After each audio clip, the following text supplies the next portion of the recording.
This summer travel season has been a busy one with delays and families traveling. No doubt there are a lot of added stressors at the airport. Travel expert Sarah Dandashy joins us today with advice on easy travel etiquette. Just chill. Everybody just chill. It's good to see you, Sarah. Thanks so much for having me again.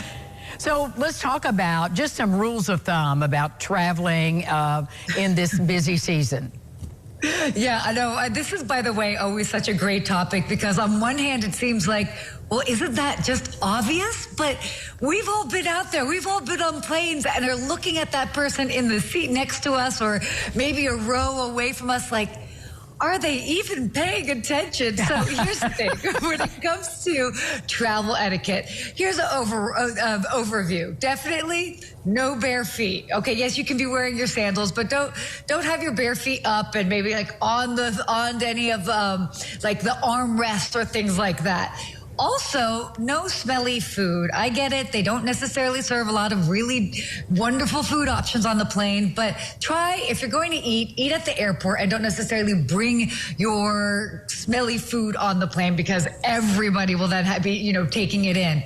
Also, headphones are a must. I mean, especially if you've got children that are playing with different gadgets, make sure they've got headphones in because there's nothing that's more challenging than if somebody's watching something on their phone and you're hearing it as well too. And then this is my favorite one. Everybody's like, can you recline? Do you not recline on an airplane? Here's the thing.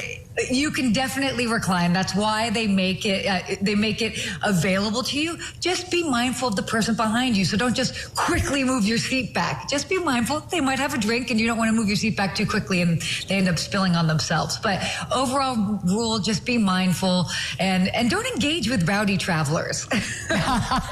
No, by all means. Well, what about traveling with kids and pets? What advice do you have for parents?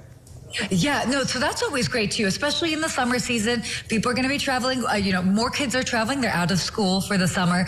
Now, the number one thing is just be honest about your child's limits. Know, are they really good at sitting still for a while? Do they need to be occupied?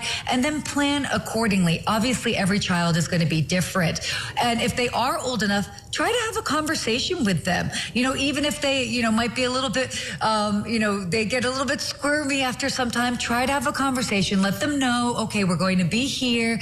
This is what you can expect and how to behave. But, obviously bring snacks, distractions. I try to keep it a little bit compact so it doesn't necessarily become, a big mess. What I love, this is actually something that I saw in person. There was a family traveling and it was their first time traveling with a baby. And they brought little goodie bags that had a little note. It had like a couple little pieces of candy in it and a little note that said, please bear with us. This is our first flight and the first flight for baby Brian. We're going to try our best to make sure that he stays quiet, but we're doing our best. This is our first time. And they handed that out to people in the area around them, which I thought was such a wonderful, wonderful way to let people know they're going to, try and make it the most pleasant experience as possible. That is very clever, and I'm sure the people around them appreciated it. Well, Sarah, we have about 45 seconds left. So what about those flight delays? How can we navigate that? Yeah, I know. So that's like the big thing when it comes to flight delays and cancellations. So first of all, if you find out that your flight is going to be canceled, go ahead and immediately try to rebook yourself. That's going to be hedge your bets. Just be ahead of the mass of people. Also, if there is big cancellations or delays, go ahead. There's the Department of Transportation actually has this dashboard, and it will let you know what you're entitled to depending on the length of the delay, as well as who is at fault, whether it's weather related or airline related. Sarah Dandashy, lots of great advice for travel etiquette. Thank you, dear. Yeah, thank you as well, too.